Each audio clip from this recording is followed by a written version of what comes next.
Assalamualaikum warahmatullahi wabarakatuh.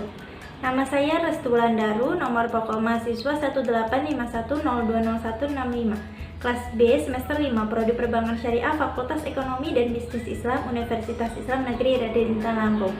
Tujuan dari pembuatan video ini yaitu untuk memenuhi tugas ujian akhir semester mata kuliah operasional bank syariah dan praktik.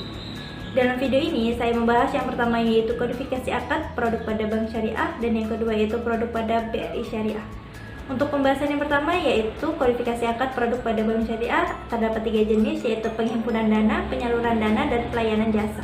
Dalam penghimpunan dana terdapat 2 prinsip yaitu prinsip wadiah dan prinsip mudharabah. Prinsip wadiah atau titipan terbagi menjadi 2 yaitu wadiah yad amanah dan wadiah yad damanah, di mana wadiah yad amanah ini harta titipan tidak boleh dimanfaatkan oleh yang dititipi, sedangkan wadiah yad damanah pihak yang dititipi itu bertanggung jawab atas keutuhan harta titipan sehingga boleh memanfaatkan harta titipan tersebut. Yaitu prinsip mudharabah. Prinsip mudharabah ini penyimpan bertindak sebagai sohibul mal dan bank itu sebagai mudharib, di mana prinsip mudharabah ini terbagi menjadi 2 yaitu mudharabah mutlaqah dan mudharabah muqayyadah. Mudharabah mutlaqah adalah tidak ada pembatasan bagi bank dalam menggunakan dana yang disimpan dan nasabah itu tidak memberikan persyaratan apapun kepada bank.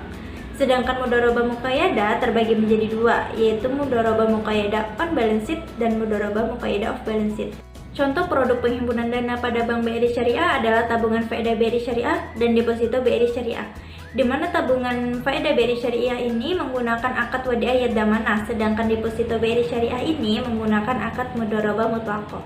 Yang kedua yaitu penyaluran dana. Dalam menyalurkan dananya kepada nasabah, produk pembiayaan syariah terbagi ke dalam 4 kategori yang dibedakan berdasarkan tujuan penggunaannya, yaitu pembiayaan dengan prinsip jual beli, pembiayaan dengan prinsip sewa, pembiayaan dengan prinsip bagi hasil, dan pembiayaan dengan akad pelengkap.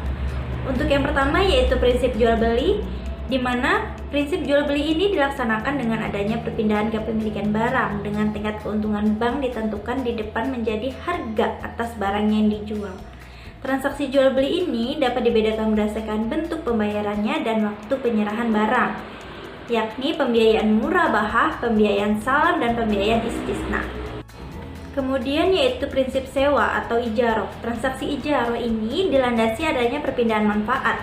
Jadi pada dasarnya prinsip ijaroh ini sama dengan prinsip jual beli, tapi bedanya itu terletak pada objek transaksinya. Kemudian yang ketiga itu ada prinsip bagi hasil atau syirkah. Dalam pembiayaan syariah yang didasarkan atas prinsip bagi hasil adalah pembiayaan musyarakah dan pembiayaan mudharabah.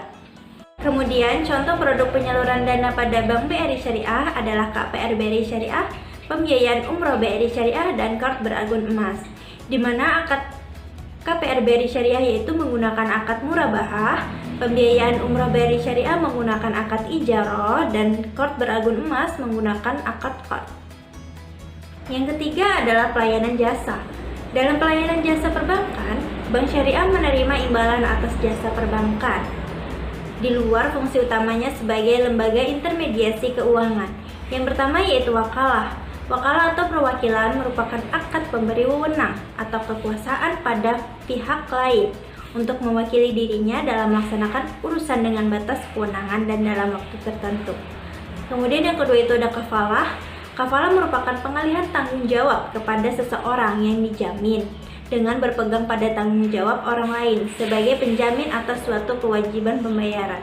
Kemudian yang ketiga itu ada sarf, yaitu jual beli mata uang asing yang tidak sejenis dan penyerahannya harus dilakukan pada waktu yang sama berdasarkan kurs jual atau kurs beli. Yaitu hiwalah. Hiwalah adalah transaksi pengalihan utang piutang. Dalam praktik perbankan syariah, fasilitas hiwalah ini lazim untuk membantu supplier untuk mendapatkan modal sehingga dapat melanjutkan produksinya. Yang terakhir adalah al-wadiah. Akad al-wadiah selain menjadi landasan syariah produk tabungan termasuk giro, juga menjadi prinsip dasar layanan jasa tata laksana administrasi dokumen atau kustodian. Selanjutnya yaitu produk deposito BRI Syariah. Selanjutnya yaitu produk deposito pada Bank BRI Syariah. Deposito BRI Syariah merupakan produk berjangka yang menggunakan akad bagi hasil sesuai dengan prinsip syariah. Akad yang digunakan pada produk deposito BRI Syariah adalah mudharabah mutlaqah. Yang berarti, dalam mudharabah mutlaqah tidak ada pembatasan bagi bank dalam menggunakan dana yang disimpan. Nasabah tersebut tidak memberikan persyaratan apapun kepada pihak bank. Terdapat syarat-syarat pembukaan produk deposito BRI Syariah. Yang pertama yaitu nasabah perorangan dan yang kedua yaitu nasabah non-perorangan. Untuk nasabah perorangan, melampirkan fotokopi kartu tanda penduduk, melampirkan nomor pokok wajib pajak, dan pembukaan saldo minimum Rp2.500.000. Sedangkan untuk nasabah non-perorangan, melampirkan dokumen sesuai dengan ketentuan yang berlaku di BRI Syariah seperti KTP yang masih berlaku atau akta pendirian perusahaan. Kemudian memiliki produk tabungan faedah BRI Syariah atau Giro BRI Syariah dan pembukaan saldo minimum Rp2.500.000. Dalam pembukaan rekening deposito BRI Syariah, terdapat beberapa prosedur yang harus dilakukan oleh nasabah. Yang pertama, mengajukan permohonan rekening dengan mengisi formulir permohonan pembukaan deposito BRI Syariah. Kemudian, customer service menjelaskan ketentuan umum deposito BRI Syariah. Untuk nasabah yang baru memiliki tabungan faedah BRI Syariah, nasabah akan diarahkan untuk menyetorkan uang kepada teller, yang nantinya uang di dalam tabungan nasabah tersebut akan didebitkan untuk pembukaan rekening deposito.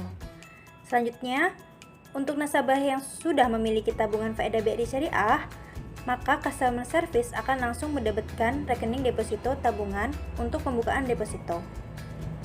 Kemudian, customer service akan mengkonfirmasi ulang data nasabah, baik jumlah dana, jangka waktu, dan sistem jatuh tempo. Kemudian dilakukanlah pencetakan bilet deposito yang telah diotorisasi oleh manajer operasional. Bilet deposito berisi nomor bilet, nama pemilik rekening deposito, alamat, jumlah deposito, tanggal valuta, tanggal jatuh tempo, nisbah bagi hasil bank dan nasabah, serta nomor rekening. Penempatan bagi hasil deposito juga akan diperpanjang otomatis atau tidak sesuai dengan kesepakatan. Pada pencairan dan penutupan rekening, apabila nasabah ingin mencairkan depositonya, maka bank akan sekaligus menutup rekening tersebut. Penutupan hanya dapat dilakukan oleh penyimpan secara langsung. Prosedur pencairan dan penutupan deposito melalui customer service akan meminta bilet deposito untuk memeriksa tanggal jatuh temponya. Kemudian, nasabah harus menandatangani bilet deposito di bagian belakang. Maka, customer service akan melakukan entry data nasabah untuk melakukan proses penutupan rekening deposito. Pencairan deposito dapat diambil secara tunai atau transfer ke rekening tabungan nasabah.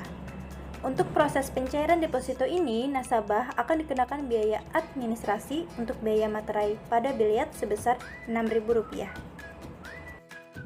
Teruntuk nasabah yang melakukan pencairan tidak pada tanggal jatuh tempo atau break deposito, maka nasabah tersebut akan dikenakan penalti sebesar Rp100.000. Dana tersebut tidak menjadi penghasilan bank, namun akan dikeluarkan sebagai dana sedekah. Penalti ini dibebankan kepada nasabah karena bank telah mengestimasikan penggunaan dana tersebut, sehingga pencairan deposito sebelum jatuh tempo dapat mengganggu likuiditas bank. Sekian pembahasan kodifikasi produk pada perbankan syariah dan produk deposito pada Bank BRI Syariah. Video ini semata-mata digunakan untuk memenuhi tugas ujian akhir semester, mata kuliah operasional bank syariah dan praktik. Tanpa didukung data penelitian valid, mohon maaf atas pihak yang terkait atas subjektivitas pada video ini. Saya akhiri, wassalamualaikum warahmatullahi wabarakatuh.